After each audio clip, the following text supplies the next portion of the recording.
Hello, welcome to Quackalope. Thank you for being here. Today we are officially starting our Kingdom Death campaign. The Dream Keeper campaign with the Gambler's Chest expansion fully incorporated. As you can see in front of us, we've got the Crimson Crock. Yeah, this has been a long time coming, and honestly, this whole series of videos, because we're going to be running the entire campaign, This game will not leave the stomach of this table until we finish this campaign, Shira. Until we are in the stomach of a beast. Until we're in the stomach of a beast. Well, that's probably going to happen a lot earlier than the end of the campaign.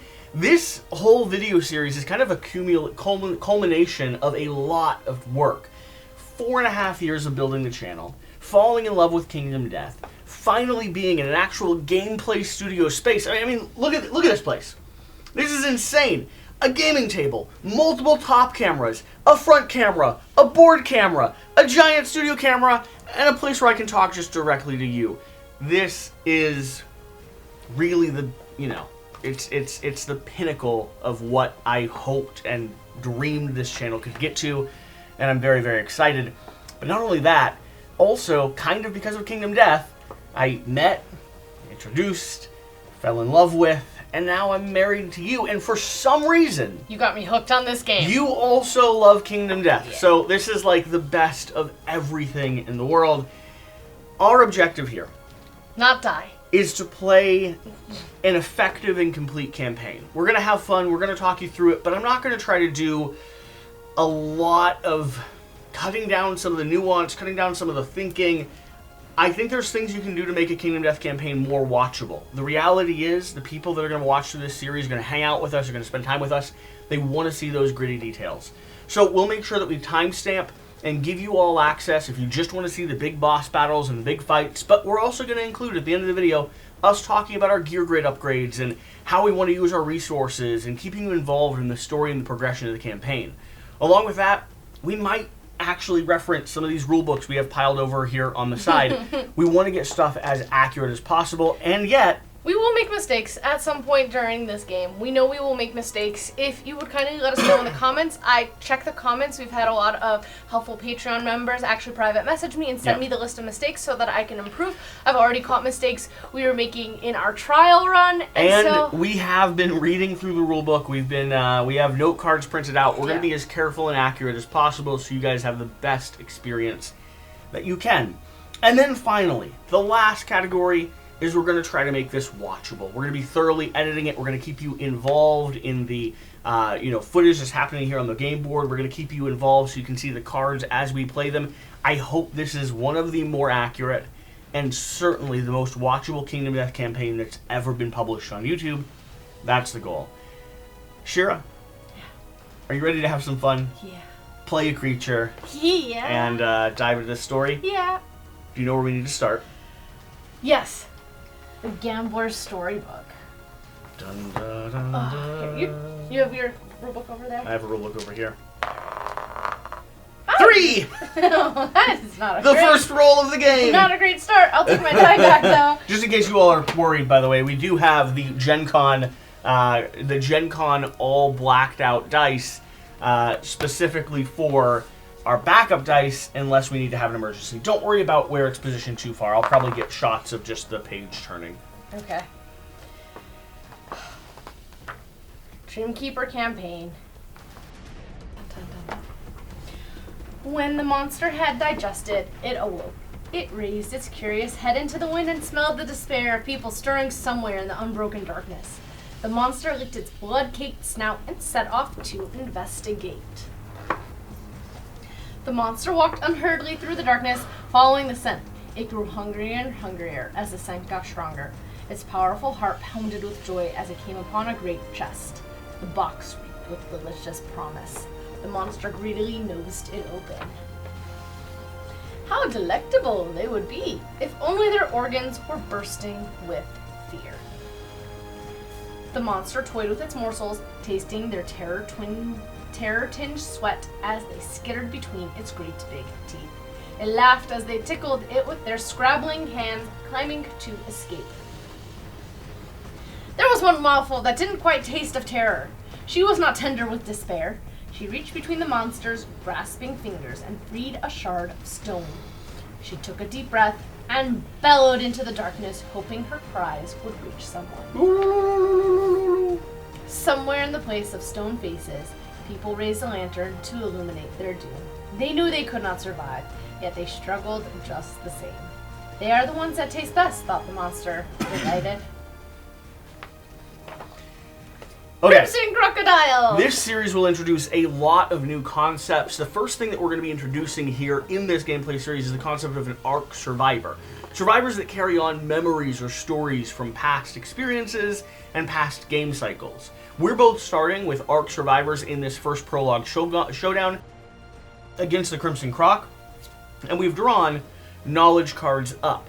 I specifically have a Hunger 1 knowledge card on my character Expendable, and a Despair 1 knowledge card on my character Relentless. These knowledge cards will progress throughout the game as we trigger certain types of observations that give us more insight into the world of Kingdom Death and allow our characters to grow and mature. It's a way you can carry on kind of legacy style elements. Right now, the only impact they have on me is that I'm a little bit more vulnerable to, death.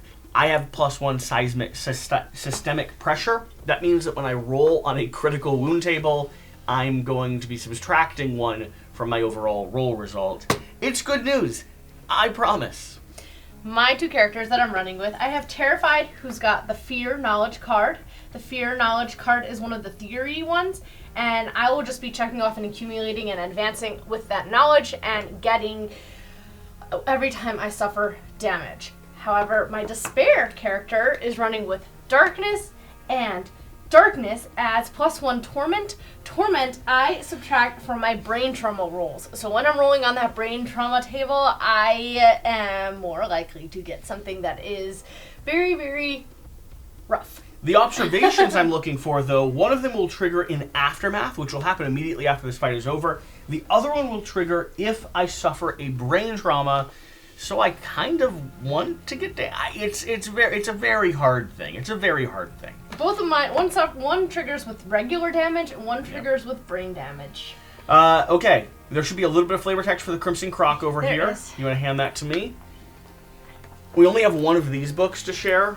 We'll get another one. As soon as we're just not we going to asked spend if they had them at Gen Con. $50 or $60 on eBay. Like people parse out these boxes. They buy them, break them apart. Oh, that's so sad. And then sell them in pieces. That's so sad. I think you can make good money, I guess. I will wait for it. All right, Crimson Crocodile is the first showdown. New core rules, Crimson Crocodile. There was once a beast whose heart swelled with delight. It wanted nothing more than to revel with others. Yet try as it might, it found no one else who mirrored its mirth. It learned to share the joy in its heart with a twirl of its fingers.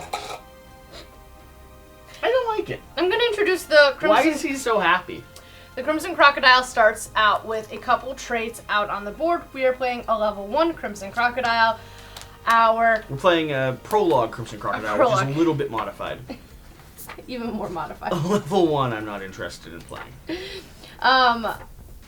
Alright, and so we have 3 different traits that are out already. We have Enchanted Flesh. Enchanted Flesh is going to be something new with the Gamblers expansion.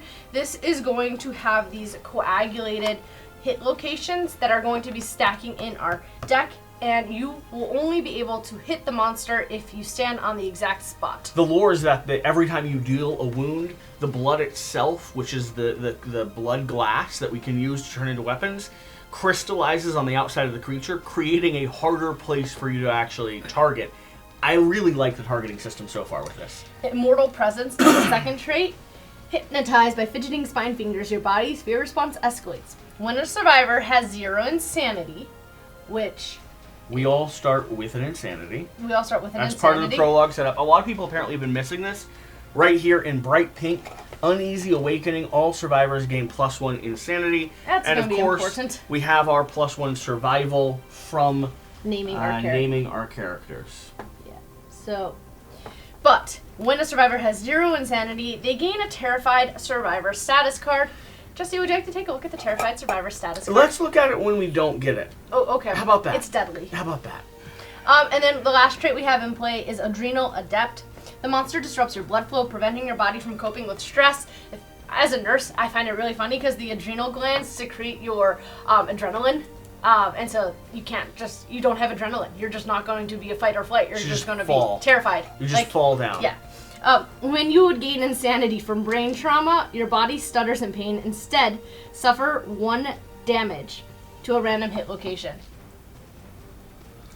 So we have to accumulate insanity without getting the brain trauma so that we don't become terrified.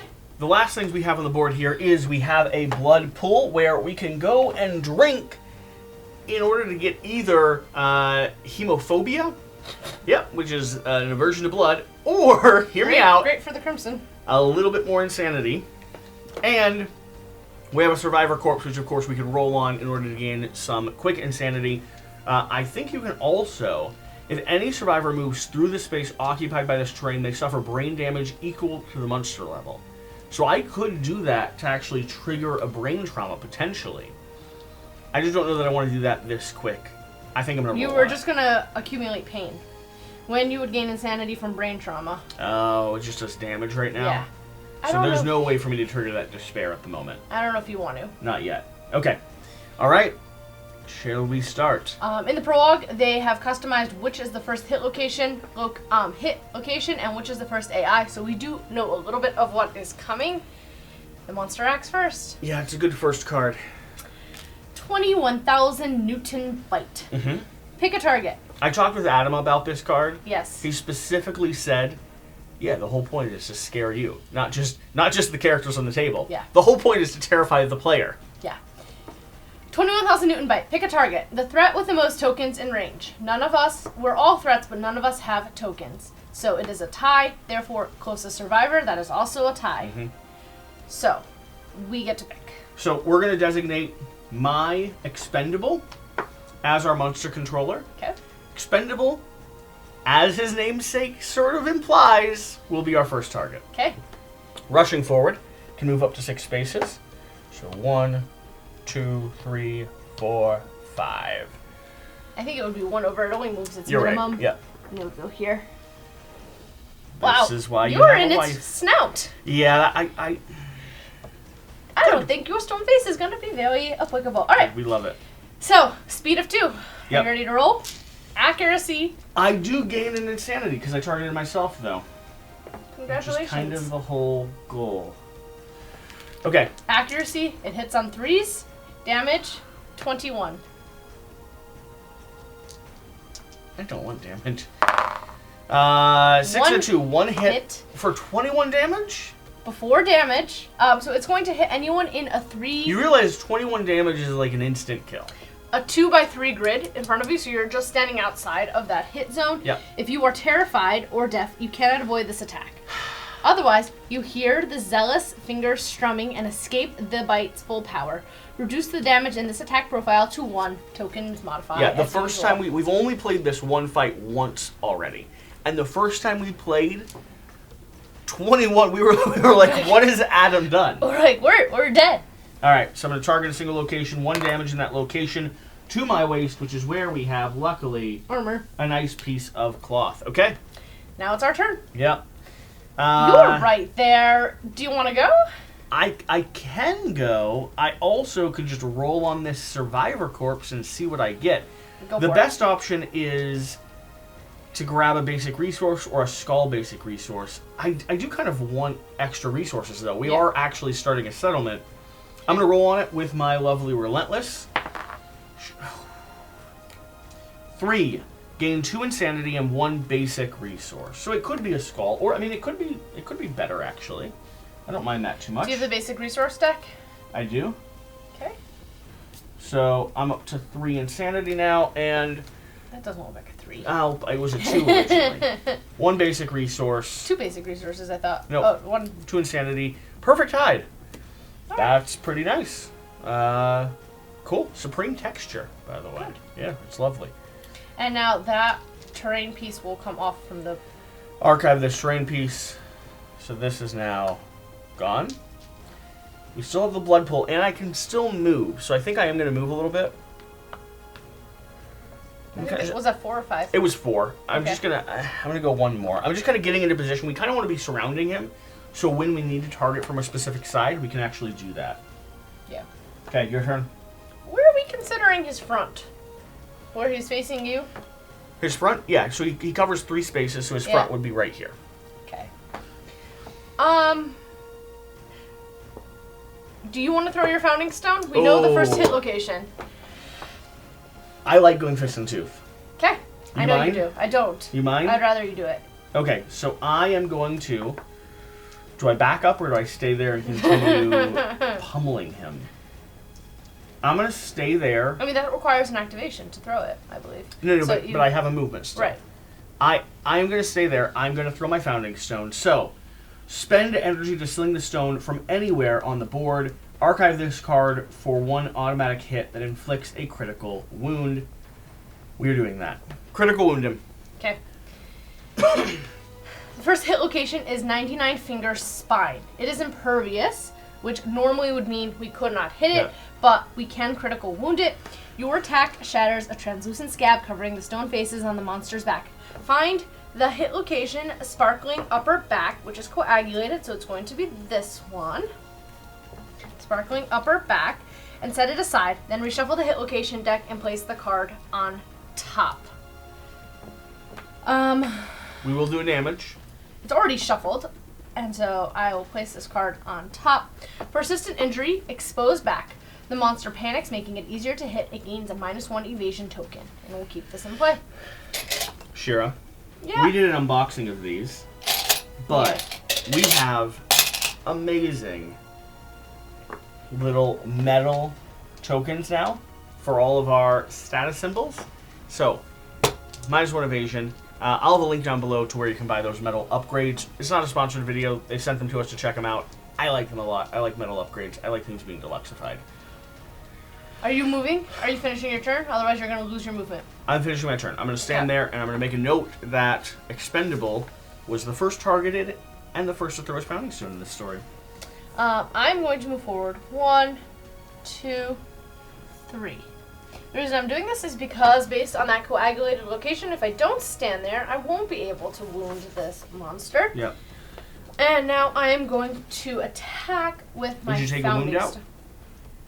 I did not. Thank you. Wound stack. I have to remember when I grab that. When I grab those, that I have to still take out a wound. I'm rolling with my founding stone. So, speed of 2, accuracy of 7, and his evasion doesn't help me yet. Ooh! 2 hits? 2 hits, okay. Alright, this is the first one. First one. Now there is going to be a nice Sparkling. modifier on that. That's Sparkling Upper Back. Okay. Second one is going to be the Blushing Burly Hind Leg. Blushing Burly Hind Leg. Alright. Oh, I technically would have hit on 6 because he has evasion. -1 evasion. Nice. So, I have to subtract that evasion.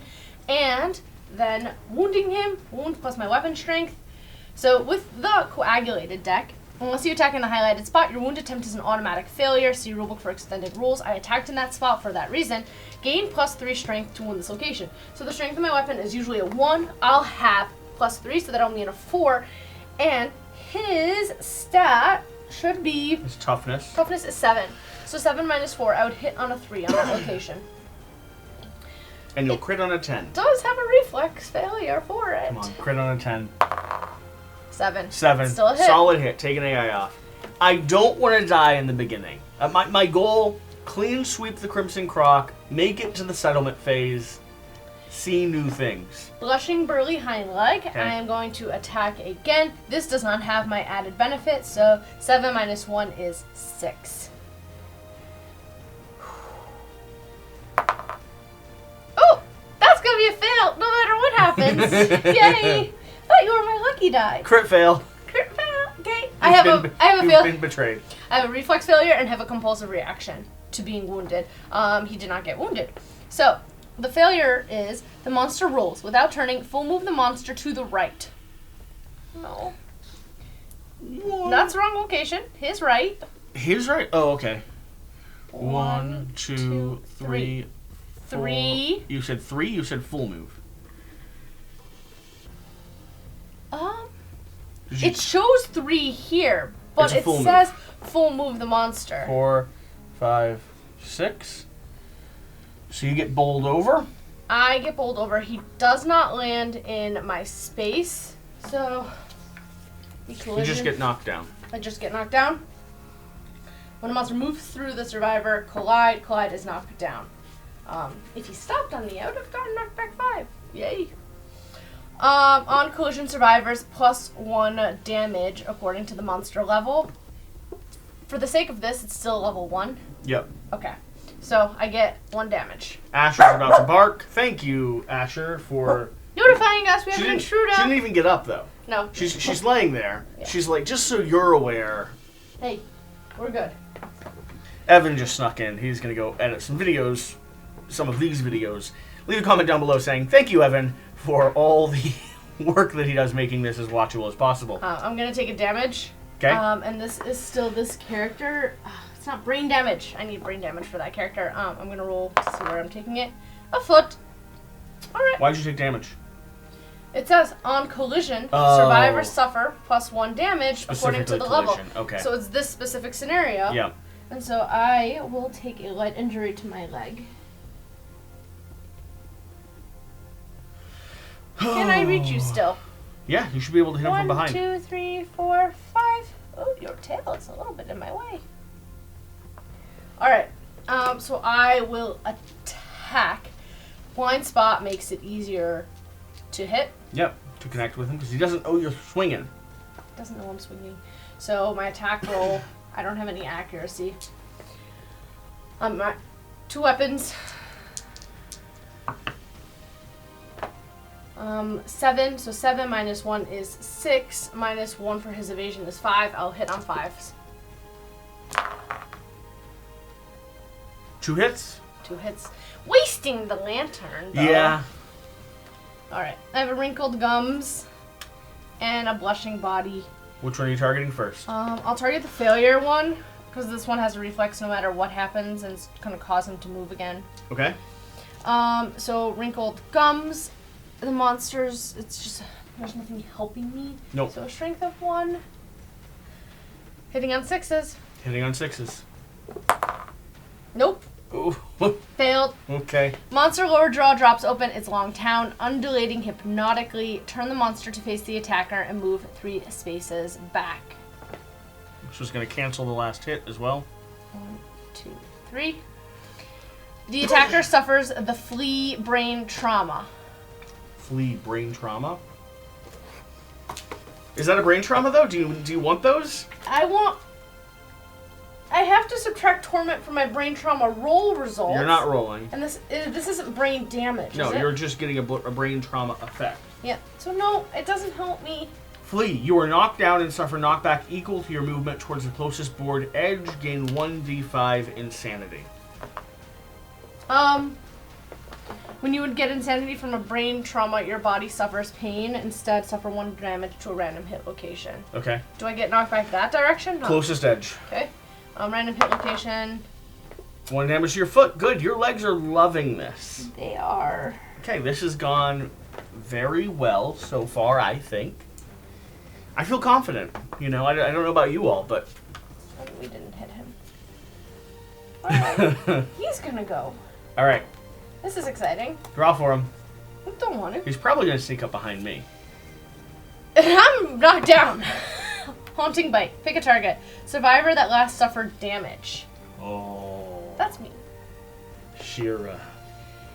Move and intimidate target. If adjacent, Oh, he hasn't... Yeah, move and intimidate. Move and intimidate. Okay. So, if adjacent, the monster's jaundiced eyes lock onto yours. Its breathing quickening to match your own. Sinew groans as the monster's jaws stretch, impossibly wide, then snap shut in an instant. The pressure of displaced air rushes at you. You are knocked down and suffer star brain damage. Brain damage causes physical damage. No, it's brain if you would gain insanity from a brain trauma. I do, however, I like brain... Wait, did I mix up my characters? Yep, you would have. Yeah, I would have, because I was rolling with him. Yep. Okay. And so I do get to check off 1 box. Because when I suffer brain damage, I'm suffering brain damage currently. And brain damage subtracts from insanity. Mm-hmm. I don't want to. Are you down to 0? I'm down to 0. So you get that card. I get that card. Also, I think your leg damage you messed up too. You didn't get wounded on both people's legs, right? It's the same person. Was this person wounded on the leg to start with? I believe you got wounded on this leg. No, because it was... This person got knocked down. Then this That person got knocked down for being moved through. And got hit on the leg. You're right. Yep. So 2 light wounds, not a heavy wound. Thank you. But this one, when he suffers damage, I gain a square. Okay, so you're making progress. I'm making progress. I'm about to be very, very squishy. Alright, I've got 0 insanity, which I get a terrified survivor status card. Did we finish his thing? I suffer brain damage. I did. Okay. Terrified survivor status. Ignore any bonuses to brain trauma rolls. You are guardless. You cannot ignore hits. If you have at least 1 insanity, you can take a moment to collect yourself and you can spend an activation to archive this card. Does that blood pool give me insanity? Yes. Okay. Yep. So you're gonna run to the blood pool and drink? Oh yeah. I'm running. I'd rather be bleeding and terrified of blood than... A lot of his cards target this terrified effect. Yeah, they kill you. Alright. End of his turn. Yeah. You stand up. Because it's the end of the next monster's turn. Yep. I don't want to hit him. Do you want to go or do you want me to go? You can just run if you want. I know, it won't get there though. So you might as well smack him on the way? I might as well start moving 5. 1, 2, 3, 4. Hit him or keep running? 5 would only get me 1 more space. I'm going to hit him. You're going to hit him, but 5 might get you in range that you can reach the blood pool. 5. 1, 2, 3, 4, 5. And let's see here. Drink from the pool and roll. If you're standing in the center of the blood pool, I think you can drink from the side of the blood pool there. Because you can usually interact with terrain on the edges. You have to be on the terrain, though. I won't get there. I didn't have to be on this. I can interact from beside. It doesn't say being on it? I don't think so. No, I'm saying the blood pool doesn't say to be on it? No, it says you get a bonus if you're on it. Oh. I might want that bonus. Oh, so 5, 1, 2, 3, 4, 5. What's the bonus? Was it good enough? The bonus is +1 to your roll result. I would take that bonus, so I'm going to take 1 more step forward and not do anything. We are going to come up from behind. 1, 2, 3, 4. Okay. And try and attack with Terrified. Terrified still has its founding stone. He is in the blind spot, so hits on 5s back there. Blind spot plus -1 evasion. 1 hit. 1 hit. Vasodilated, a blushing brow.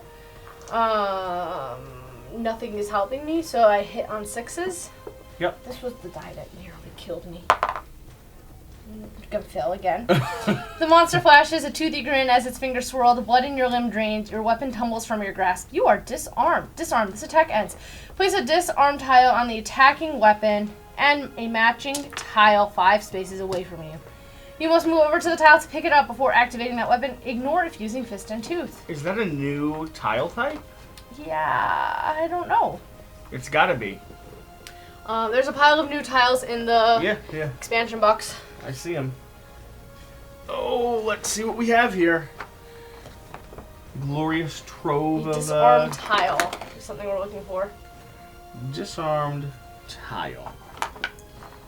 Are you a disarmed tile? Yeah, you are. Oh, I'm so sorry. Here you go. 2 of them, please. Yep, they match. Oh. You see? I see. It's a finger. My hand was cut off. It's not a finger. It's a blade. And your hand is off. Kind of missing. All right. 1, 2, 3, 4, 5. Yep, it works. And disarmed on your weapon. Oh, buddy. All right. Okay, I can't reach him, so I'm just gonna move forward. No. You want me to stay back here? No, I want you to lure him. I'm gonna go there. Do you want to get some insanity from the blood pool while you're moving past him? I already have some insanity. I've got 3 and then 2 on another one, so Great. I'm the one. I'm okay at the moment. Alright. He's gonna go. This is not going as well. I thought it would. Hail of Fingers. Closest threat. I'm a threat. You're and I'm closest. one space away? I'm behind him. I'm a threat still. Oh, okay. I'm next to him. Okay. Closest threat in range. Okay. Turn him around to attack. Terrified. Yeah, that's it. Okay. Move into range and attack. This attack gains +1 speed for each card in the monster wound stack. Okay, 2 speed. Okay. Oh, So we should have been following this a little bit closer. It would have been this. This is third attack to this to that. okay. Okay. So speed of 3, because he gets +2 to his 1 already. He has a range of 6, accuracies of 7, so 7+. I want less than 7s. 1 hit. 1 hit, okay. For how much damage? 1 damage. If the monster attacked with 10+ speed, it has fired off 2 of many of its scabs. 1 damage to my head. Be heavy, you'll get knocked down. Yay. You could spend survival. I'll do it. Sounds like a good idea. Okay, not taking a heavy wound and knocking down, just going down to 0 survival. Okay. Okay. Alright. Back into the running. You want to go try to drink from a blood Yeah. pool? 1, 2, 3, 4, 5. Roll. Okay. Come on, please. 8. 8. The blood is warm. Gain plus monster level insanity. 1. Okay. Does your other person want to go try to get his weapon? So I still have to wait and spend an activation to get rid of this card. Yeah, so you can do it next turn. So I can do it next turn, and I'm gonna run and grab my weapon. 1, 2, 3, 4, 5. Okay. Pick up my weapon. Is that a free action? I have no idea. It's not. It's a brand new mechanic, so it's not a mechanic that I am specifically. Like when it said that I had to, you must move over to the tile to pick it up. You must move over the tile to pick it up. Okay. Just move over it. Just go on top of it. So I picked it up, and I'm gonna drink as well. Yeah, rolling? that's not. It's not a thing that Yeah. I saw in the new rules. 9. I'm drinking. You're also going to gain +1 insanity. Yay. Okay. I ran away! Moving on to me. Let's kill him. Let's do it. Let's murder him. Do I want to go behind him or not really? I kind of just want to go in the front. I'm going to go there. Why? You can go behind with one and in front with the other. Fine. I'll go here. Rolling 2. Fist and Tooth. Ah, that makes more sense. This is going to swap down to here when the monster controller starts next. Fist and Tooth hitting on a 5+, because he's 7, -1 for his evasion, -1 for being behind him. 1 hit. Draw me a hit location card. I think it's the first time I've actually collided with him. I have Blushing Foot Knuckles. Does have a failure, potentially. I'm going to be looking for a 9 or 10 to crit. Fist and Tooth is 8, modified by nothing. So I'm going to hit on an 8+. 9 or 10 to crit. Hit on an 8. 8, 9, 10. You critted! Yes! It doesn't have a crit location on it, but it is a wound. It is a wound. So you were going to... Oh, it would have been so much better if it had a crit location, though. Taking an AI card out, because you did wound him. Compulsive reactions cannot be canceled. That's not nice. That's just teaching you that it has a compulsive reaction. It's a new mechanic. Stop it, game. The monster recoils, its fresh blood instantly congealing into a hard translucent scab. Archive this. Draw a coagulated hit location. and place it on top of the hit location deck. Okay, so now I can't target him from the front. Instead, you need to be on this square. Can you reach it? Is it that square? No, it's this It's the square. other one. So he's facing this way. Yep. Yep. All right. Yeah, so I'm gonna start hopping over this card. that direction. Archive this up here because it doesn't go back in and mix out. Okay, moved over to the side. I'm not going to be targeting them though because I specifically need. I could throw Founding Stone. I'm not going to do it. Okay, his turn, and light blue is who's your light blue character? Despair. Despair is controlling him. Despair doesn't want to control him. He is. Despair's is terrified still. Controlling. Whipping and slamming. Repeat. Repeat cards. When this card is resolved, place it back on top of the AI deck face up. While face up, ignore effects that manipulate the AI deck. Place a token on this card and target the closest survivor. Token? Place a token on the card. Yeah, Okay. and target the closest survivor. You are closest. Your orange guy. Expendable is the closest. Yeah. There's a token for you. Move and synchronic attack the target. Yeah, so basically what happens is he's going to target the red location. He wants to put me in the red location. So he's going to move. And where's that red location? That's the very center. And he's going to step over. But he's facing behind you. He's whipping his tail. So he wants me like this then. Yes. Okay? And then what happens is he basically does a spinning attack and hits everything around him as well. Move monster, so target is in the right spot. This attack gains +1 speed and +1 damage for each token on it. Okay. So it's got 2 speed and 2 damage, accuracy on 3, and there's after damage. You're rolling it. 2 speed, 2 damage, accuracy on 3. 1 hit. You're lucky. I For have 2 bad damage. rolls. Roll the location. You're dead. I'm going to be dodging that hit with a survival. Who is that? That's expendable. Okay, down to 0 survival Does that left. cancel the damage? Yep. Completely? Yep. Because it's 1 hit. Okay, because there was after damage. Yep. So- no after damage. Now this card goes back up here. She's going to keep going. It's gonna go one more. We're gonna have to do it one more time. Repeat cards. When this card is resolved, put it back on. When it's resolved once, I think you put it back on. I don't think you do it again. No, you keep doing it. You keep doing it? Oh, yeah. If it doesn't say clear it, you keep doing it. Yeah. We need to murder him. Okay. You want me to try to hit from the side, or do I chuck Founding Stone and say goodbye to that card? You can only murder. Oh. You hear what I'm saying? I think I'm going to go for the side, though. So, 1, 2, 3. Oh, let's actually use him, because he's the one that's being targeted. Come on, expendable. Rolling 2 dice. Looking for a hit on... 6. Fist and Tooth from this side. Is that the best option? I think it has to be. Looking for a hit on a 6. 1 hit. Okay, this location. Sparkling Belly. Gain +3 strength to wound this location, bringing it down to a 5. It is going to be a wound. But hear me out. 9 or 10 is going to be a critical. Do we have a second Why critical 5? in us?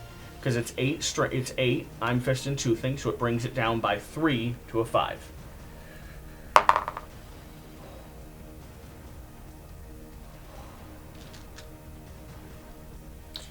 No hit.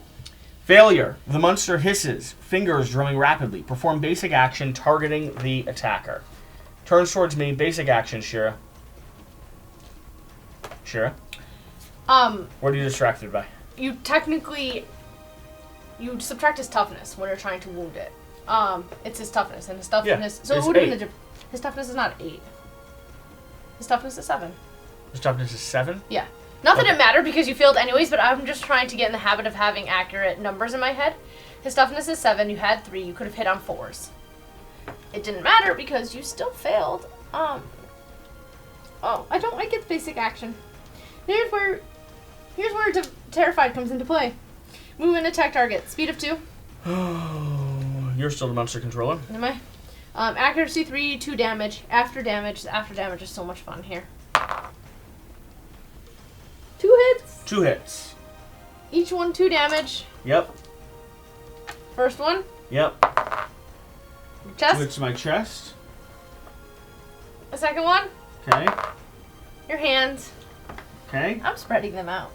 Thank you. You're welcome. I've about done my part, I think. Here's the after damage. Yeah. If you are terrified, you are devoured whole. Dead. I would rather not be terrified. He finds you delicious. Okay. I'm spending my activation with this guy to get rid of terrified. Okay? I really want that location gone. Enough where I am considering throwing a founding stone. Do you want to reach him and try to attack him to see if you can get another calcified thing on top? And if you can, I'll throw a founding stone What at do you it. mean? If you can give a wound to him. Although, yeah, do you want to try to attack him? I can barely reach him. I can. Yeah. I can't do it with this guy. I can only do this guy. 1, 2, 3, 4, 5. You can move with the other person if you want, or you could stay there and keep drinking the blood. We might want to drink more blood. Are you thinking about going in the blood? We might want to go in the blood. 1, 2. You have to be in the middle, it said, right? Okay, that's my move. Next round, I will be drinking blood. In the meantime, I'll be hitting Amazing. from that side. Uh-huh. Maybe you should throw your founding stone. I could! Go ahead. From that location, and I'll just spend the rest of my life drinking blood. I don't think most of his basic cards have critical hit locations, though. I think his calcified ones, though, do. So that's why I wanted to... Gotcha. Yeah. And founding stones are valuable. I don't like throwing them. I know. Go ahead. Rolling 2. Hitting on 7s. It's hitting on 6s with the evasion. 1 hit. Okay. Please get a wound.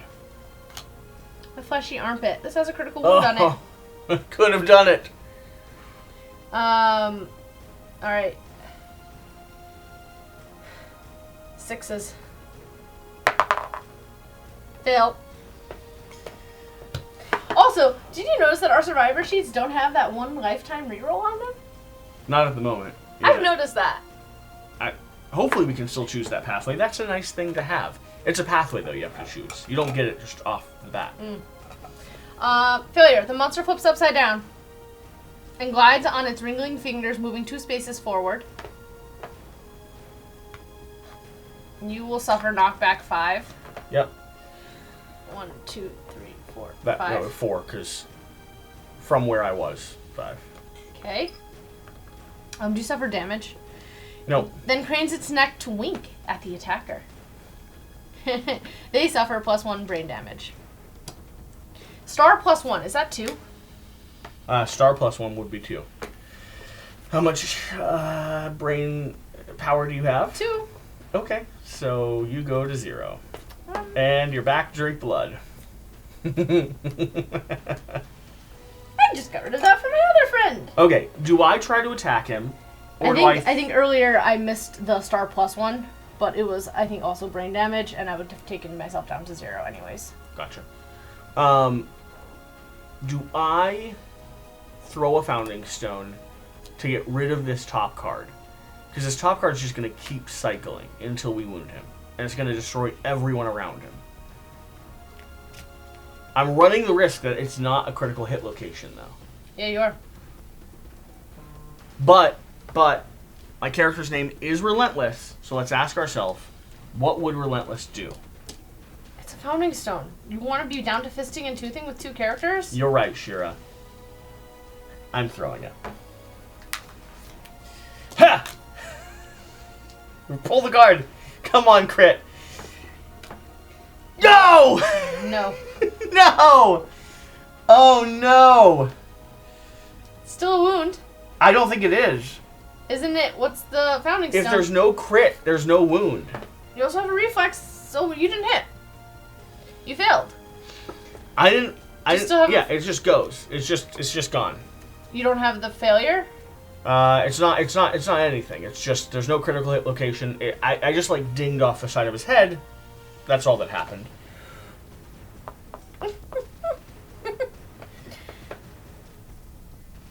I whip my tail back and forth I went, my tail back and forth. This is really bad. Alright. Thank you for watching our campaign of Kingdom Death. It was very long-lived. We're starting back from 0 right now. Okay. You want another one of these? Place a token on its card and target the closest survivor. Bum bum bum bum bum. He wants to put his tail in your face. He wants me to move in. Yeah, his exactly there. Anyone who is around him would get this. That's why I left. +1 speed, so 3 speed. I don't want to have left +1 this. damage. I don't want to have left this far though. I still want to be able to attack him. 3 damage each. 3 hits. 3 hits for 3 damage each. You cannot avoid any of these. I'm with this guy. No Yeah. survival. Yeah, I'll go ahead and flip on to our... Chest. Okay. Waist. Uh-huh. And chest again. Yep, don't worry about it. This is going to be okay. This is going to be okay. Go ahead and start making a note in your notebook. First death was... Excuse me. What's his name? Terrified. Oh! Yeah, maybe he should have been a little bit more brave. On the plus side, he suffered lots of damage. Oh, amazing. Yeah, we'll see if that matters. If he survives this, he is going to advance. What's the first one you're rolling on? Just one. Chest. So my body, light, heavy, and waist is gonna be 1, 2, 3. I don't actually have to roll on waist. Okay. I still always get knocked down. I have to roll twice on the bodies. Twice on the body? Twice on the body. Oof. First one. 8. 8 on the body. Broken rib. It even hurts to breathe. Suffer -1 permanent speed. This injury is permanent and can be recorded multiple times. Gain 1 bleeding token. What is it? Super shiny -1 metal speed? bleeding tokens. Yep. That's bad. Broken rib. -1 speed. 1 more on that table. 9. Wow. Collapsed lung. You can't catch a breath. Gain -1 movement token and another bleed. I cannot believe you just survived that. And -1 movement. It's just a token though. It'll only last this round. Shira. You sure it was a permanent speed? Beautiful metal coins. It's a permanent speed, yep. Okay. Which is kind of, to be honest, speed in the game is a deceitful tactic. Sometimes you want to only roll 1 dice really powerfully. So speed is not the worst thing to get knocked down on. I hear. Okay. It didn't say anything about being after damage, bleed 1, knockback 5. Ooh. Another bleed. Yep. You die at how many bleed? I believe it's 5 bleed right now. That sounds right. Kill him! Kill him! Who's supposed to kill him? Kill him! Oh, me. Kill him! Yeah, I'm supposed to do the killing? Kill! Okay, good. Got it. Don't worry. I'm going to attack the tail that I keep seeing swinging back and forth. Attack him from the backside. What's his stats? If you're attacking from the backside, you have to get your weapon. No. What is his stats? 6 movement, 7 toughness. 6 movement, 7 toughness. Okay, so 7 -1 for being in the back is 6. fist and tooth. 6. 8, 7, 6. Okay. 1 hit. 1 hit. Okay. That's all we need. Critical wound on this one. Good. Pale fin base. There's also a reflex here. I just need to crit this. 9 or 10 is a crit. His toughness, you said, is 7. I have no modifiers to that, though, sadly.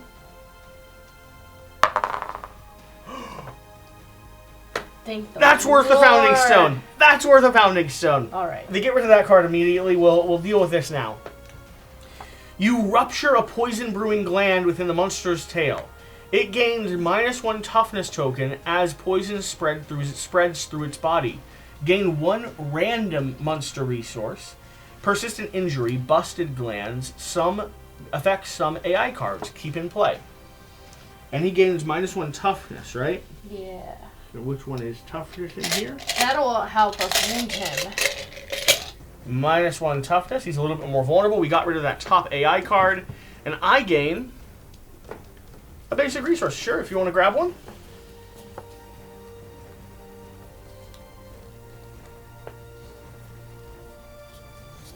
What is it?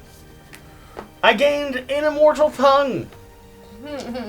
Love that. A strange organ supported by a skeleton of pileable bones. It's a bone. Interesting. It's a bone organ. It's weird because tongues are usually fleshy. Delicious. Not mine. Not yours. Not mine. Now I should probably rush forward with my other character, I would assume you'd be saying. I'm going to drink from the blood. Let me know when you want me to take my turn. Running forward, going to hit him. We didn't mix in a card either. I kind of like that. That's nice. Okay, swinging fist and tooth. 2, hitting on a 7 plus 1 hit. Because your armor's back. Draw me a card. We have a glossy tongue. There is a failure. Don't worry. We won't fail. Where's that die? This die, right here. It's been working for me. 9 or 10 is a crit. 8, 9, or 7. Because he's got the minus toughness.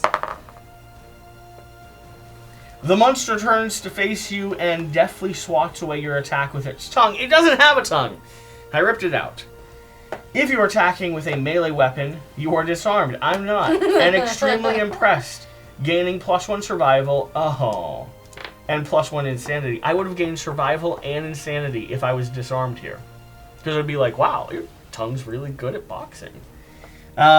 Disarmed. Okay. Nice. Good play. No survival for me. I'm gonna drink. Drink! Wasted. You'll be a special die, though. You gain 1. Just 1? Oh, 11. You drink deep and let the blood wash away your fear. You feel invincible. Gain the disorder immortal. Yay! That's kind of cool. Let me find the disorder cards, and I will hand one of those over to you. I'm immortal. That's actually, I did not expect you to gain a card. You know, I expect great things of you. Just Wait, do I still get an insanity? you don't. Where's my card? 11 plus. Immortal. You are immortal. You will live forever and cannot be killed. While you are insane, convert all damage dealt to your hit locations to brain damage. You are so busy reveling in your own glory that you cannot spend survival while insane. This is very interesting because she's got the torment. The torment. When you suffer brain damage, I have the I subtract this from brain trauma rolls. While I know, but I didn't gain any more insanity. Yeah, that's true. But you are immortal. I think I'm gonna just stand there for a little bit longer. Just gonna hang out. Yeah. You got this. His turn. I'll stand up at the end of this next turn, right? Yep. He's delighted. It's a mood. Oh, Our first mood. Moods pop into play. When this comes into play, draw an AI. We don't have an AI, so We'll shuffle the deck. Reshuffle these. The monster can barely contain its delight as a pungent foam leaks from its maw. While this is in play, the monster has -1 accuracy and +1 speed for each terrified survivor. -1 accuracy and +1 speed. When a survivor dies, the monster is knocked down in excitement and discard delighted. I volunteer as tribute. He's easier to kill. Moods technically go here. You want to keep it in front of you, though? I do. Okay. He's easier to kill now, though, because it's not in his deck. So at least that's a thing. When we first fought him, that we took out this spinning attack and the mood in the first 2 hits. Yeah. Just by luck, we still have to draw an AI. Mm-hmm. Hail of Fingers. Pick a target. Closest threat in range. Right in front of him. Technically, it could be either of them. Yeah, who's monster controller? I'm going to choose my lovely Relentless. And she's going to go up to 4 on her brain chart. You're going to be so excited for this. Okay. +1 speed for each card in the wound stack. speed of 5. Yep. Accuracy 7+. Oh, he gets an extra speed because of this, but he has -1 accuracy, so it's actually 8+. One hit. Okay, how much damage? 1 damage. 1 hit for 1 You're damage. lucky that it wasn't, And a body. Yeah, it goes to 10. It goes to 10. Almost there. Yeah. Okay, he's done. Do you want to attack him? So many little things, modifiers. Alright. Evasion, toughness, and accuracy. I'm attacking him from behind. I stand up! Yeah. I'm attacking him from behind. That is going to be a connect of 6. So we don't have to get rid of this mood? Nope. Kill him? Nope. He'll just die delighted. 2 hits. Draw me 2 cards. Come on. We have Pale Underflesh. And we have the Blustering Stubby Knee. You hit a patch of soft flesh between the hardened, translucent scabs. I'm going to start with that. Looking for a crit here. But I will wound on a 7 and crit on a 9 or 10. You sure it's a 7? Because he's got minus toughness. Doesn't matter. I didn't do either. And I'm sure it's a 7. Remember, I'm Fist and Tooth. 0 modifier. He's 8. He's not 8, though. He's 7, so it drops to 6. You're right. Drops to 6, and he's got a minus tough. You're in his back, aren't you? Who are you attacking with? That's only for connecting. Wounding? Yeah, not for wounding. Okay. Okay. Attacking here with the Blushy Stubborn Knee. Again, crit on a 9 or a 10. I'm looking for a 6 because of his minus toughness. 3 is going to be a failure. The monster rolls without turning. Full move the monster to the left. On collision, survivors suffer +1 damage. Just to the left? Yep. 2, 3, 4, 5, 6. I think it's movement of 6, yep. Okay. Bye-bye. And 1, 2, 3, 4, 5. I'm going to chase him down because we've got to kill him. Rolling 2, Fist and Tooth, looking for a 7 because of his -1 evasion. 1 hit. I need you to just throw all your founding stones. Let's just finish this. Blushing Twisted Back. There is a failure condition here. I am looking for a 6+. His toughness is 7. -1 because of his -1 toughness. Yep. And I have no modifier because I'm Fist and Tooth. Yep. And I crit on a 9 or a 10, which is what I am going to roll. I'll take it. I'll take a wound. And you're going to go ahead and put a coagulated location on top. Oh, you're in the right spot. Perfect. How about you? That probably has a crit location. Did you take a wound off? I took a wound off for it. Probably has a crit location. Got 3 more. If you want to throw a founding stone. I don't want to. Here, listen to me though. Is it better to have killed the creature with no founding stones remaining, or all of us die trying?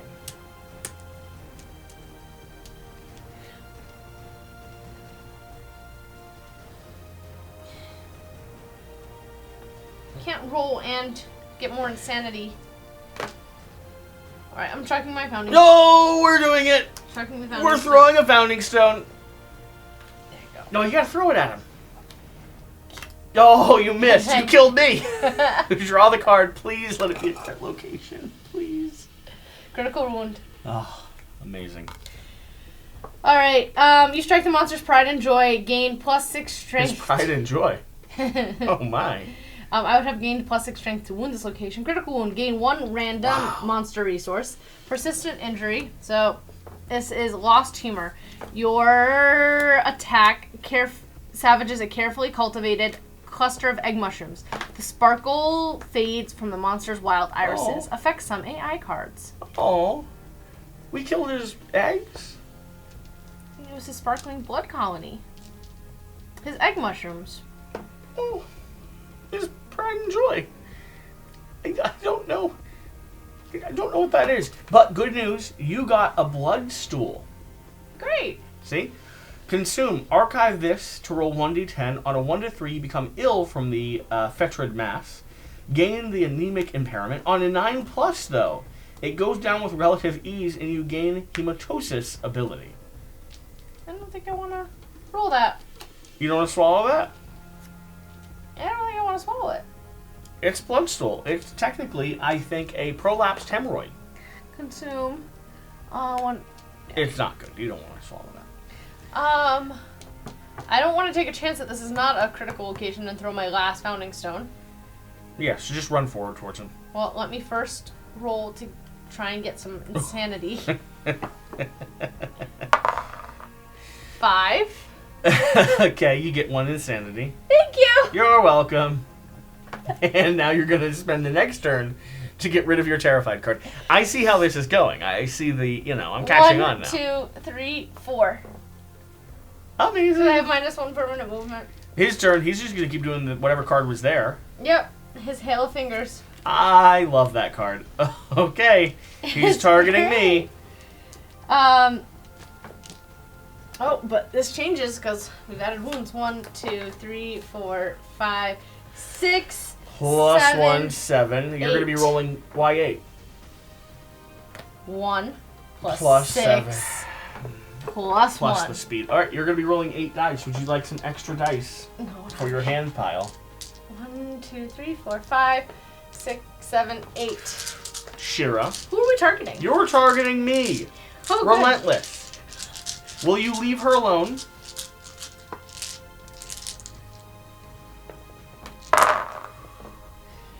Hits on his accuracy. Does he have -1 accuracy? Hits on 8s. What nonsense is this? Hits on 8s. Yeah. Oh wow. 1, 2, 3, 4, That's 5, not an 8. 6. Oh, -1 accuracy. Okay. 1, 2, 3, 4, 5. 5 hits. I'm really good at rolling for Right. him. Roll me locations. I have 1 survival. I can dodge the head one. Hand. Hand for 1. Head. Dodging. Well, I'll take the first head. Okay. Third. Waist. Okay. 4th. Hand. Hand. Okay. 5th. Foot. Foot. Okay, that's okay. You're knocked down, I think. Yeah, I am knocked down. That's pretty obvious. I just had a spurt of fingers fly at my face. Okay. Is there an even point in shuffling this and putting it back? Nope, it just hangs out. Wow. That's wonderful. Okay. Let's do some killing blows. 1, 2, 3, 4, 5. Attacking the butt. He face first into that. Yeah.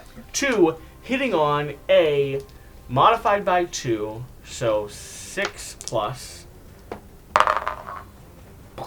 1 hit. That's all we need. You need 2 technically. It's all we need. Ooh, and a crit option, Pale Colloquia. You strike the monster's multi-purpose urination, defecation, and mating hole. Wow. That's pleasant. Shira, it's efficient. It's multi-purpose. Multi-purpose. Does everything. Does everything you could want. Buy now. Buy. When do you think we should take out those lucky duck dice? Not now. Okay. Not now. We don't need them yet. It'll be an emergency when we break open those dice, and they'll save us. I promise. With some magical editing. I'm not kidding. We're not going to cheat when we take out those dice. We won't. I think. Rolling, I need a crit. His toughness minus any toughness modifiers. Yep. 6.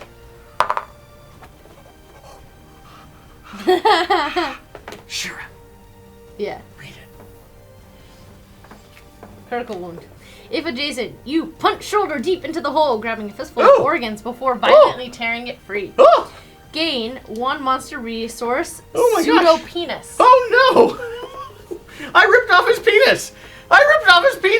It's penis. I don't know if it identifies in anything. Shira!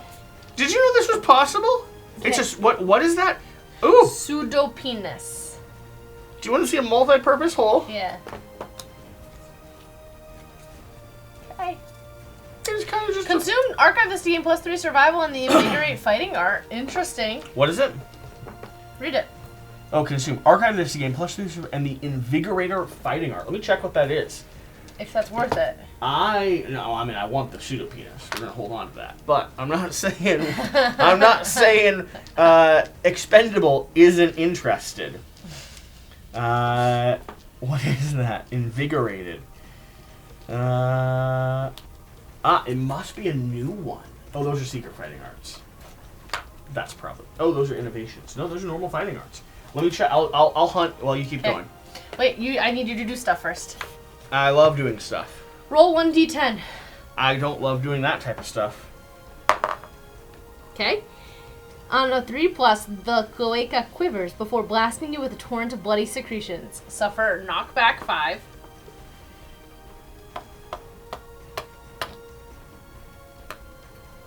Okay. Why not? I don't get knocked down. Does it say knocked down? Knockback 5. Knockback's not knocked down. Okay. The waste leaves an inspiring design on you. Gain the paint innovation. Remember how hard we tried to get paint? Did I just get really smart by being cummed on? It might not have been cum, it was bloody secretions. It was all 3. But it kind of quivered, so that I think he thought it was pleasurable. To have Shira. his penis cut off. I mean, listen, tragic things can still be a delight. Paint. We can now dash. You can spend 1 survival to gain a +1 movement and use it immediately. That's major. Yeah. That's major. We spent a lot of the campaign. Remember, we have to add paint consequences to our deck. Yeah, we'll mess with this in cleanup, but that is. I mean, technically, we have paint now in a way. So we all have dash now, but we don't have the survival to spend, really. I can't spend survival with one character. My other character has no survival. All right. I'm looking for that fighting art. You want to continue going?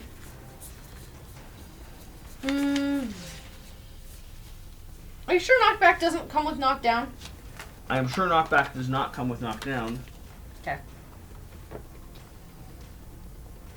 Wait, that was a wound. Yeah. He's down to his basic action. Yeah, but he's not going.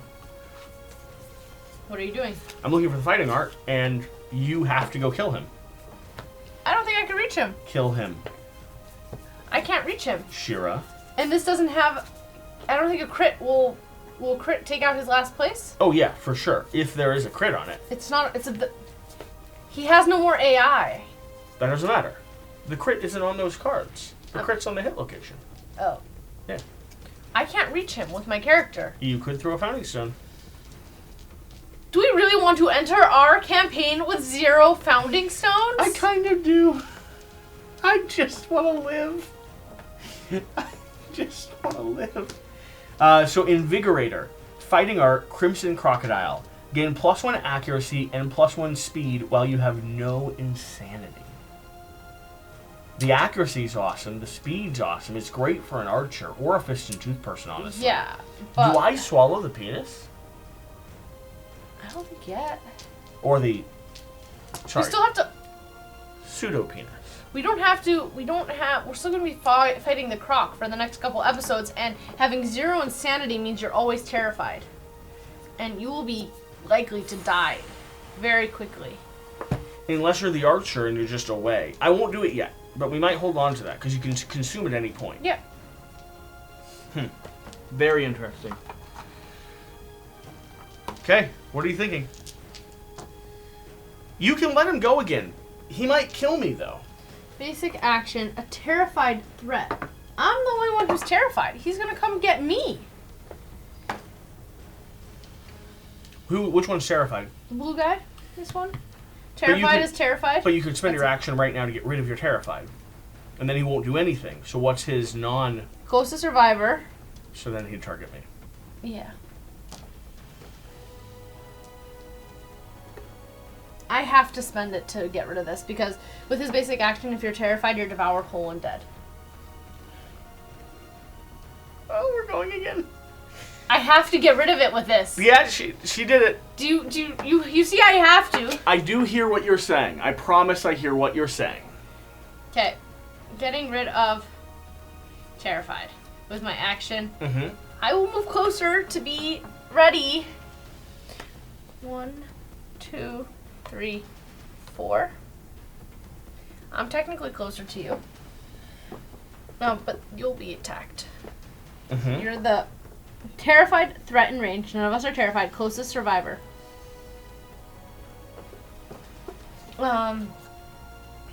What's his basic attack? Speed of 2. Speed of 2. Accuracy hits on 3s, and it's 2 damage. Accuracy hits on 3s. He has -1 accuracy, though, so hits on 4s. Speed of 3 hits on 4s. Everyone's a hit. Okay, take 2 damage to 3 different locations. First location. This is the one that's gonna die.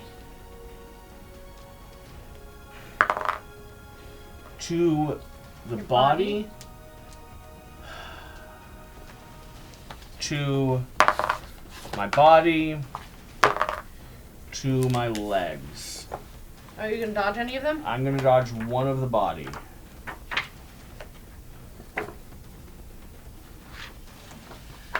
Both of the other two go through. Oh, page does brain trauma. Where's the wound? There you go. Please don't kill me. Alright, what are Please you don't rolling? kill me. I'm going to hold you responsible. To the leg. The legs first. 3. Bleeding. Gain 2 bleed tokens. And to the body.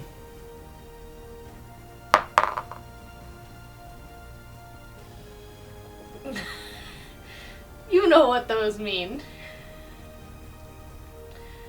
Do you want to hear how it happened? Yeah. Instant death. The blow sends a bone fragment directly into your heart, killing you instantly. I liked Relentless. And she wasn't expendable. Oh, man. Oh, man. Alright, making a note in my neck. Relentless. No longer so fearsome.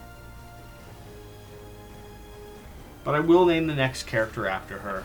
Want to The write how next she character dies? is going to be named Apathetic. She dies.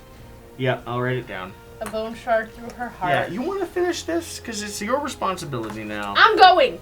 I've been heartbroken. 1, 2. Moving. Attacking with my founding stone. Hitting 2. Hitting on a 7. Yeah. 7. What's his evasion? He's -1 evasion. Hitting on a 6.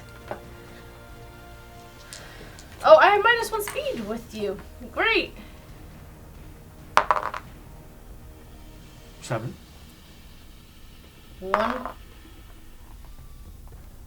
1 hit location. Okay. Blushing hip wrinkles. It's got a reflex, and it's got a compulsive reaction if I wound him, but he'll be dead if I wound him. Alright, I have a strength of 1. He has a toughness of 7. -1 is 6. -1 is 5. Hits on 5s. Crit. There's He's no dead. crit. But he is dead. It's still a hit! Did you draw a location? This is Okay, it. okay. Yeah. He's still dead. He's still dead. He's still dead. He's dead. He's dead. We finished him. Relentless died. I did a killing blow! The base is not very pretty yet. You're gonna write that down in your lore? Yeah. Your character's history. All right, so we have finished. That's it. That's just the prologue. That's all we've done so far. It's just the beginning story. So, moving here. Terrified. She got a lot of very wounded in the process. So Aftermath is going to go ahead and trigger Hunger for me because Expendable is still here and alive. So I'm going to go from Hunger 1 to Hunger 2. Where will that be located? Right here, I think, in Starting Philosophies. Starting knowledge. Hunger 1. Hunger 2. You must eat monsters to feed the monster inside. When you depart, gain +1 survival. Nice. So I'll set that down. Then, +1 hunt XP. So we're all going to get 1 hunt. Not all of us. Some of us are going to get hunt XP.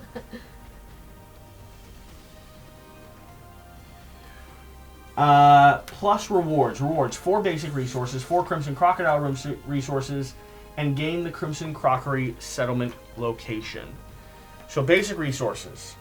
We have a love juice, a monster hide, a monster organ, and a monster bone.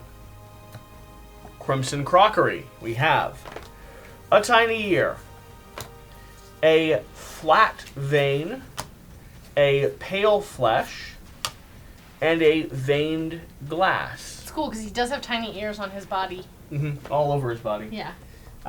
Gain the Crimson Crockery settlement location, which is going to be one of, where are my big old locations? Right here. So, Crimson Crockery. So this location allows us to build all of the basic Crimson Crockery gear. Yep. So, nice to have that established. Alright, I'm going to hand you tokens back. And then... Oh, that comes off. I'm doing upkeep, though, so... No tokens back, please. So let's see here. These are all the new core rules. We have to set up our settlement. Yeah, but where does it say... Okay. Arc settlement begins with a flurry of activity. Use an arc settlement record sheet. Begin with the first settlement event after the Crimson Crocodile Prologue, First Crimson Day. Their story continues when they find Dreamless Respite and share their first meal and seal their fate at the Extinguished Guidepost. Can I have Good Fear luck. 2, please? Your journey has begun. Fear 2, you upgraded it? I upgraded it. Okay. So Fear 2 says, when a monster targets you, you may flee. Spend 1 survival to suffer the flee brain trauma. Limit once per showdown. You just run away better. I don't want to, though. It's kind of nice, though. It gives you extra movement to avoid him. Where does that go under? Where did you write it? Because I'm not working on the knowledge already. It's already, I've got it. Yeah, I haven't written it down yet. It just goes into your knowledge category, though. Okay. Okay. Moving on over You need the to starting event. the starting event. Which is going to be in this nice little box. Stick these. Well, that was so rough. It was not as nice as the first time we fought him. First time we fought him, we handled him very well. Although, Shira, pseudopenis. Successful crit on the pseudopenis is a successful Kingdom Death game. You are dead. Alright, let's One find... of you are dead. Let's find this first story. Where are you? First day, Stranger in the Dark, First Crimson Day. I read. You want to read it? I read it. The artwork's awesome. I read it. Stop reading it. I'm not. I was looking at the pictures. Oh, it is art. Amazing. They're hauling him back to the settlement. Yeah. Alright. First Crimson Day. The survivors trust their kill. Putting their backs to the bloodbath, they set off, grimly dragging the squelching Hulk into the darkness. Drawn by a soft glow, they approach a distant form. On a deep instinctual level, they know this place is safe, and they make it their home. Roll 1d10 to determine your starting population. 1d10 for the starting population. Okay. You do it. Oh, you want me to roll it? Yeah, because I already Okay. see what's... Starting population. You're going to be doing our settlement tracking, though. Yep. 8. Thank you. 10 unnamed survivors plus returning survivors. Archive the survivors' cloth starting gear and gain 4 bloody cloth starting gear. Nice. You going to hand me the binder? Yeah. This is now the weapons and gear that you can get in Kingdom Death. Not all of it. There's still stuff I have to sleeve. How monstrous is that? It is. Bloody cloth surviving gear. It's almost maximum. The first Crimson Day settlement event will not be used again during this campaign. Do not include it in your settlement event deck. Okay, that was it on it. Who died? Expendable or relentless? Relentless died. Alright, I do not see the bloody cloth yet. So, I'm not sure. Can I take a look? Yep. So all we have is the Crimson Crockery at the moment. Want to give me those founding stones to put back, or do you want to put it back later? Oh, you found them? Yep. Oh, okay, nice. We'll put it back later. You put sheets in that I hadn't put in the wrong order. And so I put those starting things on top of the Crimson Crockery stuff that we were going to be accessing first. Their story continues when they find dreamless respite, share their first meal, and seal their fate at the extinguished guidepost. What is dreamless respite? Do you have a indication on that thing that we're supposed to trigger a story event? Yeah, it's a book event. Okay. And then first meal, and then extinguished guidepost. Gotcha. Okay, that's what I was looking for. Where's our settlement? By the way, this says, when you depart, gain +1 insanity. You may use this armor for any hit location. Yeah, it's a lot cooler, isn't it? It's really cool. I read it already, and that's why I was asking you to have it. It's really cool. We have to get rid of all other starting gear. What is it? Didn't the event say to get rid of everything else? Yeah, our cloth. Also our founding stone? It didn't say founding stone. It said just trade your cloth. The event says...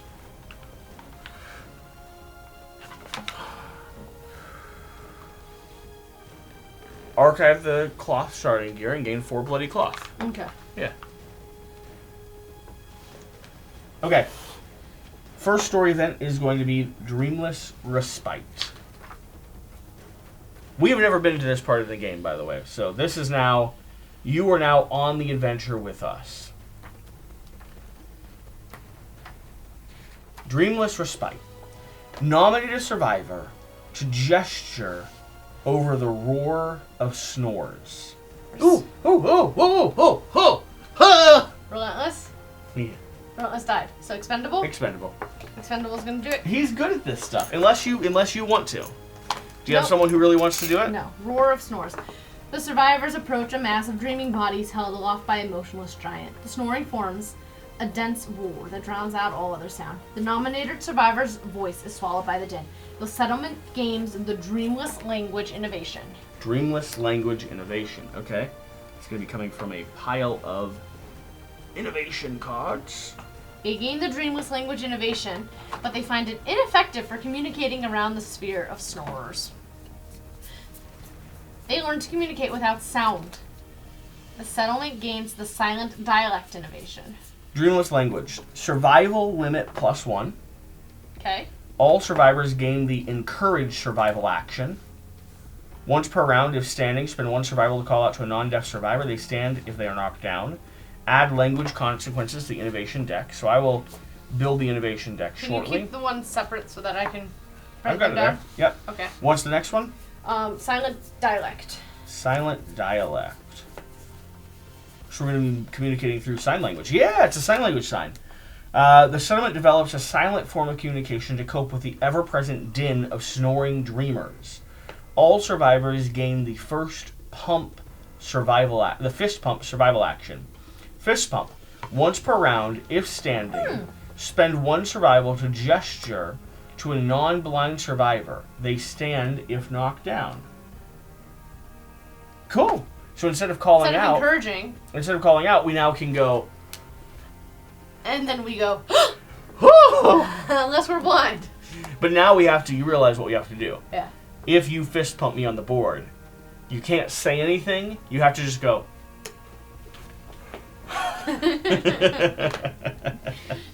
The nominated survivor gains 2 understanding. Yes. So much understanding. Okay. Search the innovation cards for Dreamless Language and Silent Dialect. Place them in the plane and record this on your settlement record sheet. You will keep them separate for me to record. The ARC survivors agree they must hunt to live. Add the Prologue monster Crimson Crocodile to your quarry list. Yep. Hooray.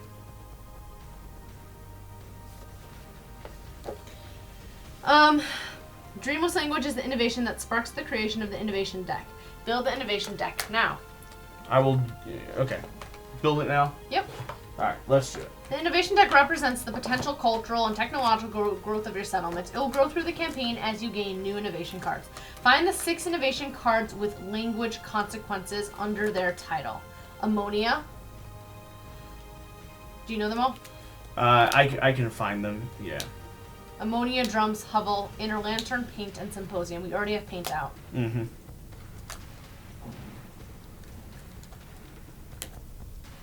Okay, so I have 5 here, What so are that they? should be it. Ammonia, inner lantern, symposium, drums, and hovel. Good. Shuffle these 6 cards to form your settlement innovation deck. Place it face down on the designated space on the settlement board. The innovation deck is persistent. Make sure to preserve the unique combination of cards in your deck between play sessions. The settlement gathers around the giant guardian. I believe you also need the consequence from For paint. Do any of the other ones? The other ones don't have consequences. It says add. The other one doesn't have. Dreamless has it, doesn't it? Dreamless language. Add language consequences. That's the one that we have. That we already did. Oh, Dreamless language creates the innovation deck. Yeah. Paint adds. Okay. The giant guardian. Exhausted, the nominated survivors. Do you hear construction starting outside? Where's it? Thunder, but it looks too sunny for thunder. No, it's for sure. If you hear anything in the background, it's construction. I don't know what to tell you. Can't control it. Okay. So the giant guardian. Exhausted, the nominated survivors nestles in the overflowing robes of the encumbered creature. It remains still, enthusiastically motioning for the others to join. The survivor names their settlement's guardian the Dreamkeeper. Search the settlement location cards for the Keeper of Dreams. Okay, I'll find it in just a moment. I'm checking these new cards to see if there's paint in any of them. And 2 of them have paint. So, we've added pictograph and sculpture to our build as well. And we're going to have to We add all of them? Yep. Okay. I'll hand you the innovation deck after this so you can track what is... What we have? So only one I have is paint right now. Oh, I mixed stuff up. Paint. We have paint. We have... Dreamless language, silent dialect. Yeah, those 3. Thank you. Okay. Okay. We have more sleeves that are on the way. We just haven't got them all yet. I need the Keeper of Dreams settlement location. Keeper of Dreams settlement location.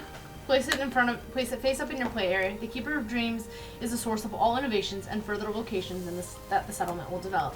Huddled in the Dream Keeper's robes, the sudden horror of existence is replaced by a spreading sense of calm. Under the droning thrum of snores and sighs, they drift off into dreamless sleep. Remove any disorders. Interesting. Wait, do I lose my immortal? Is it a disorder? Yeah.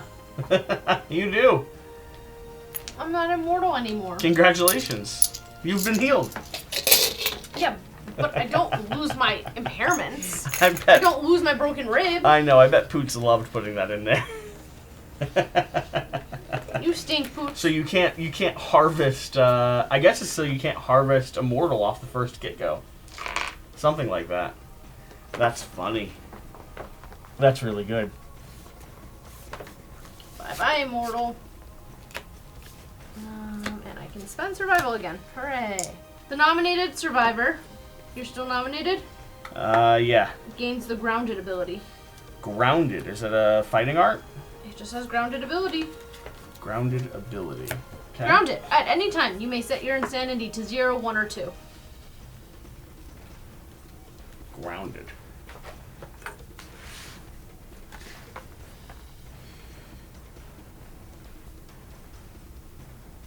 At any time, you can set your insanity to 0, 1, or 2. Limit once per lantern year.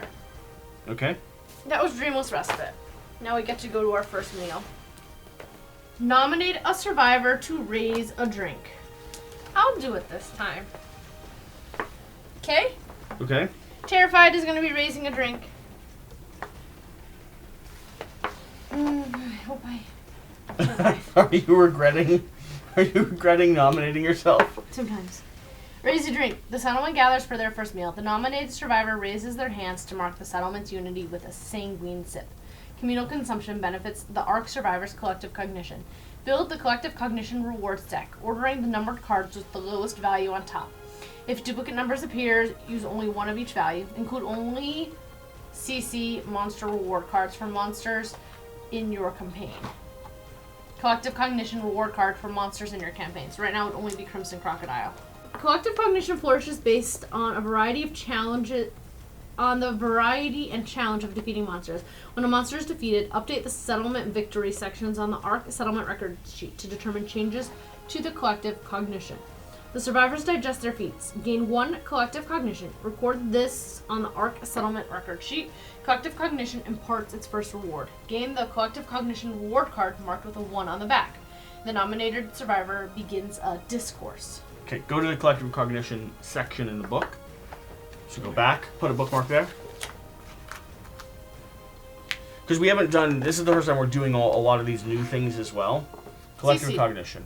Okay. Oh, those look like those stone decks. Okay, they're the big cards. Go ahead and read through that. Ooh, so much. Food is central in ARC survivor settlements. ARC survivors live to enrich their diets, and in return, their well-nourished brains can collectively achieve new heights of power and sophistication. This cultural growth is represented by collective cognition. As the settlement reaches higher amounts of collective cognition, they earn rewards. Survivors acquire collective cognition by defeating a mix of challenging monsters.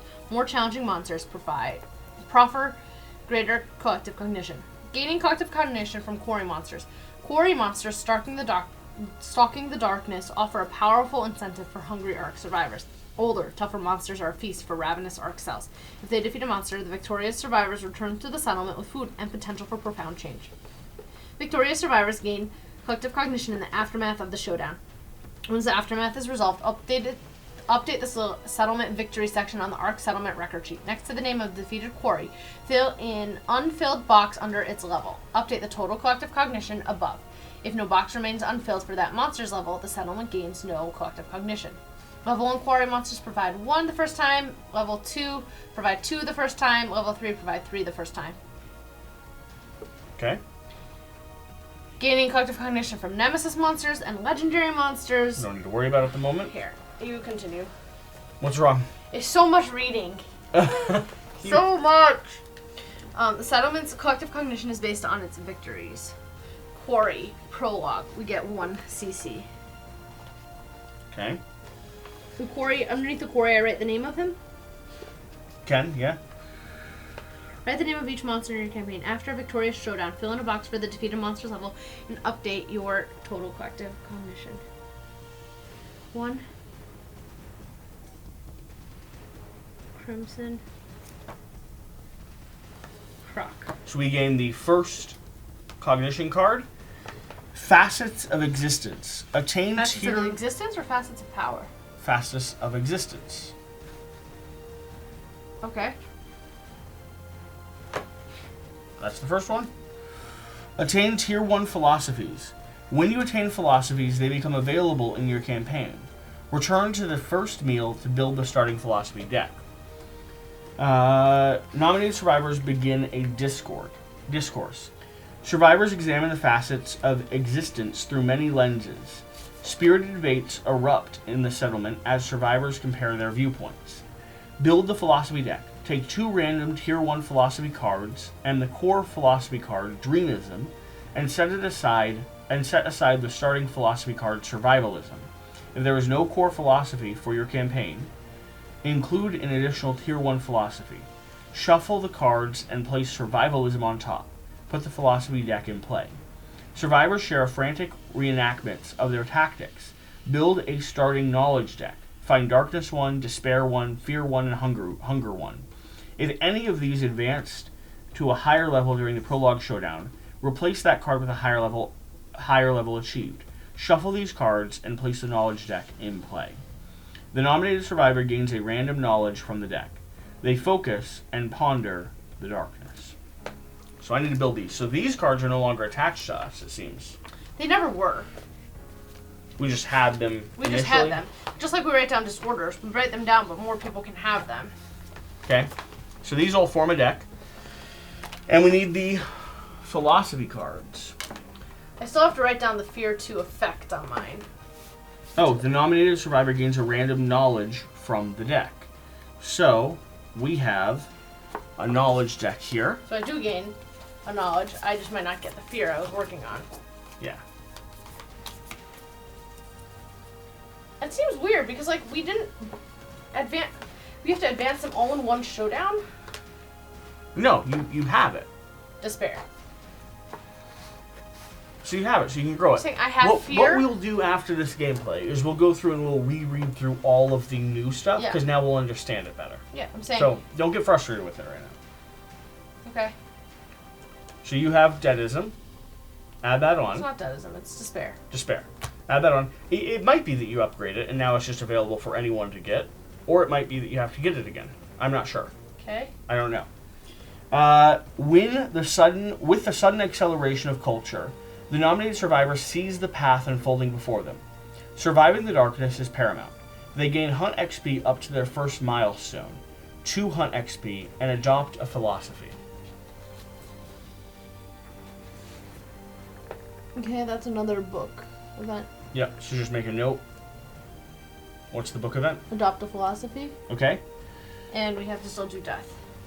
When an ARC survivor reaches their first Hunt XP milestone, 2 Hunt XP, they adopt a philosophy by drawing the top card from the philosophy deck. So this is the philosophy deck. Oh, I should put the top card, specifically I was supposed to build it with the top card being survivalism. So you'll be drawing this card here. Okay. Open the Survivalism Philosophy book and follow the directions on the starting page. So let me hand you a book. This is really adding a lot to the beginning of the game. It's adding a lot to the settlement upkeep as well. So let's see here. Collective and Deadism, Vermilion, Survivalism. So here's the book. So you're going to be opening up that and follow the directions on the starting page. Use an ARC Survivor record sheet to record their Hunt XP milestones, Neurosis and Tenacity, a tenant knowledge they cannot lose or exchange. After recording, shuffle Tenacity into the knowledge deck.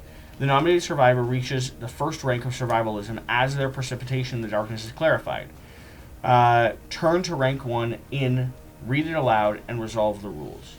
During future settlement phases, survivors who reach new Hunt XP milestones will adopt philosophies and advance others during the development step. So, you're going to go ahead and... This philosophy book describes one perspective survivors might adopt to make sense of their world. When the survivor adopts a philosophy, gain the tenant knowledge and the neurosis of this philosophy. Create the rank milestones by bolding the corresponding Hunt XP boxes on their ARC survivor sheet. So, interesting. Interesting. So, like, usually these are customized and we had different age events. Mm-hmm. Now we're having these events. Mm-hmm.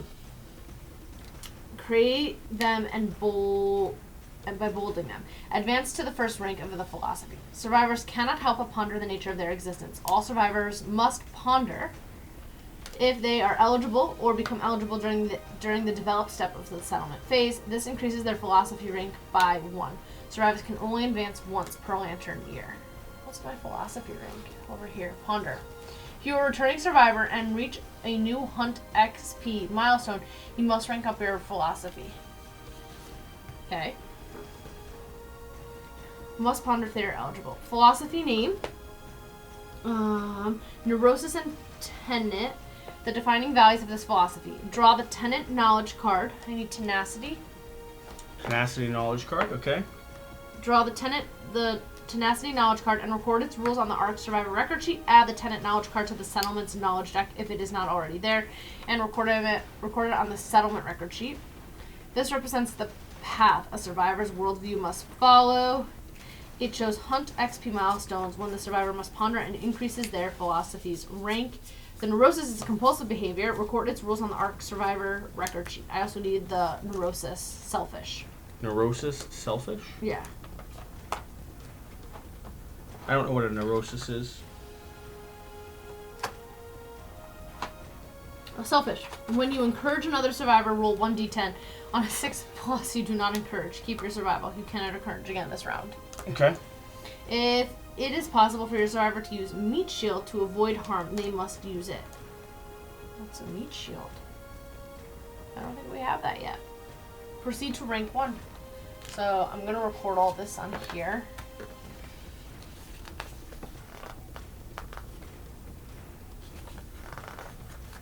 If you reach 12 hunt XP and have never departed the settlement, you make a life-changing leap of logic. Proceed to the divergent rank of this book. You're not there yet. No, but it says rank 1. I'm Okay. 1, I think. I think this is rank 1. Yeah, turn to rank 1 and read it aloud and resolve the rules. Survivalism, only you. You are alone. All that matters is your survival. Adapt to survive. Gain 1 Lumi. And roll 1d10. Oh! Mayfield Rd. I don't know if that's good or not, but it's a thing. CC 5. Prove it. You challenge everyone in the settlement to wrestle. Gain 1 courage. What is courage?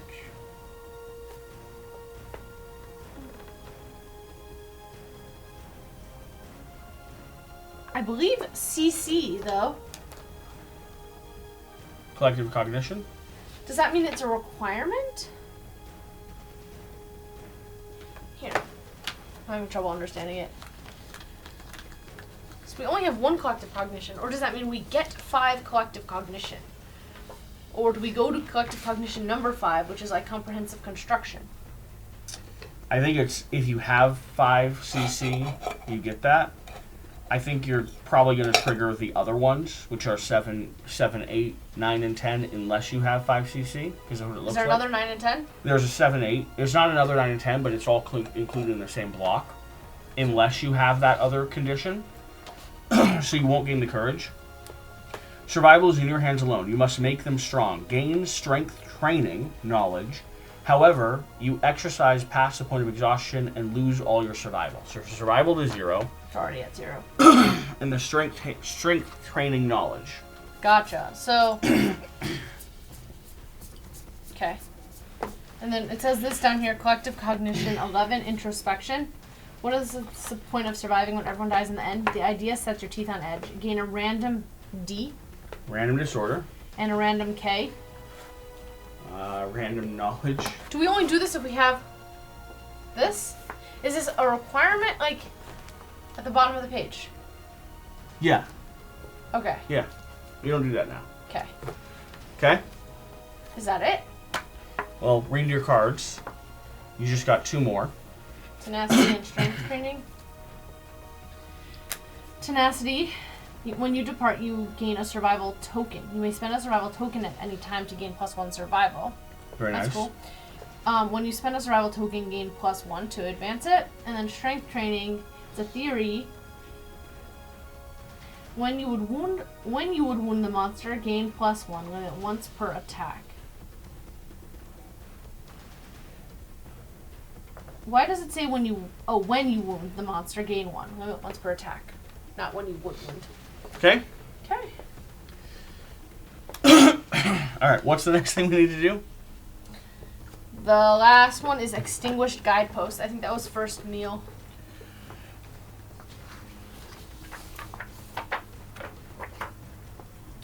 A death pact is formed. They will What does it say on return top? just outside the settlement. They gather to form a deadly pact. A death pact is formed. They will return with a kill or not at all. Gain the death pact innovation and outskirts settlement location. This is where we introduce our scout.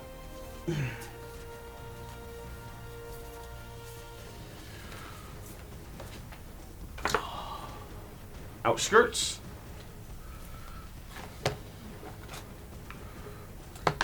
When a survivor And- dies, their gear does not return to settlement storage. Death pact.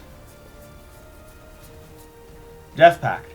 When the survivor perishes on the hunt or are defeated in the showdown, run logistics of death. Special innovate pictograph. 1 hide, 1 organ. when the survivors perish on the hunt or defeated in the showdown. Okay, so That's if we you. all die. If we all die. This says when a survivor dies, their gear does not return to the settlement to storage. You may nominate a survivor to be the scout and join the hunting survivors when they depart. Scout is equipped with the dreaded pack and must use the scout gear grid. The scout is still a survivor and gains departing bonuses alongside the hunting survivors. Only a scout can use gear with the scout keyword. Yeah, so that's a new thing. Alright, what about you who died? Does your gear come back? That's not, yeah, it doesn't retroactively affect. Okay.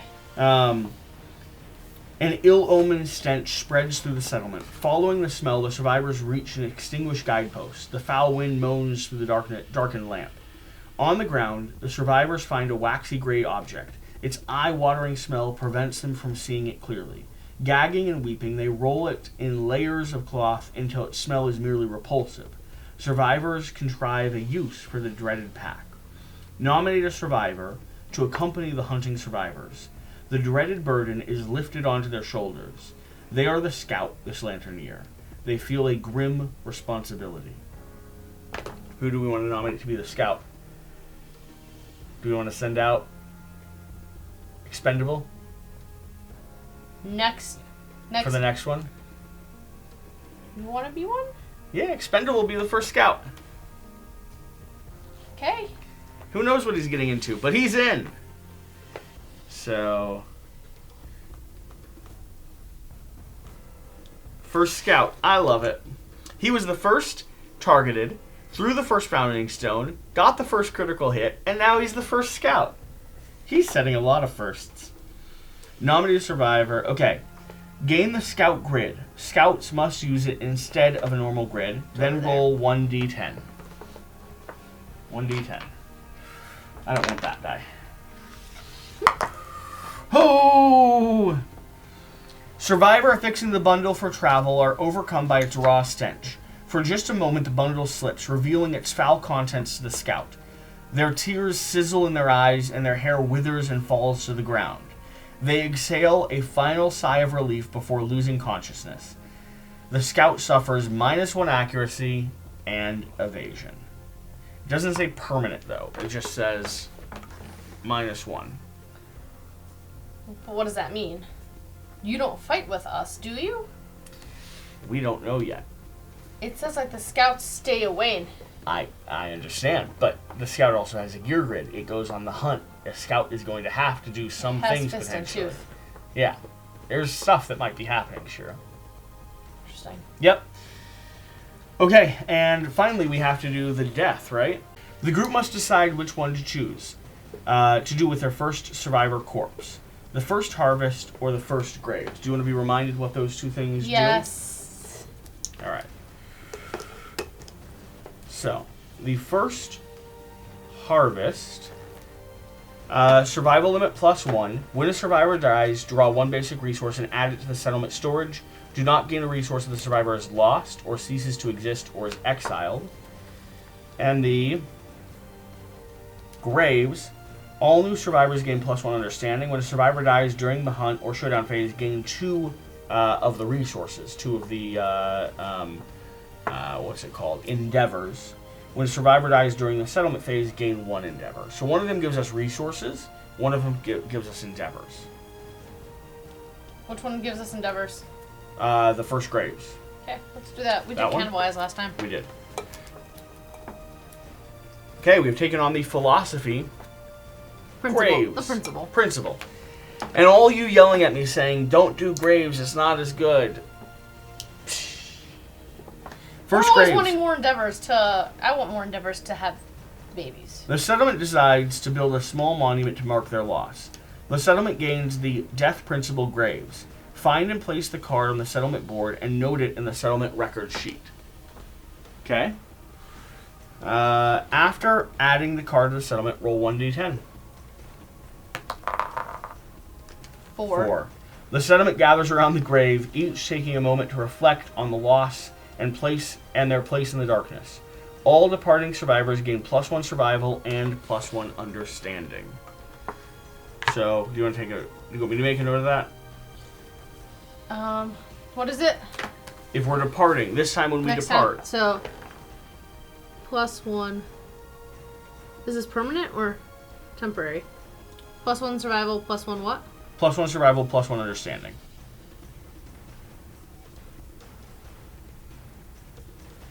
Isn't this what it says on the grave? On the grave thing?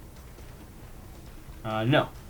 This is just a condition of the roll. Attempt. If you'd rolled slightly higher, we would have got Excuse you. +1 permanent luck. Excuse you. Okay, so we have now updated the timeline. We've updated the death count. We've checked for milestones. Now we have the develop phase. I think... We didn't get endeavors. Huh?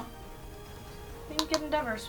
Oh, we got 3 endeavors. Okay. Plus now 2 because we had someone die in the showdown. Is that retroactive? Yeah. Pretty sure.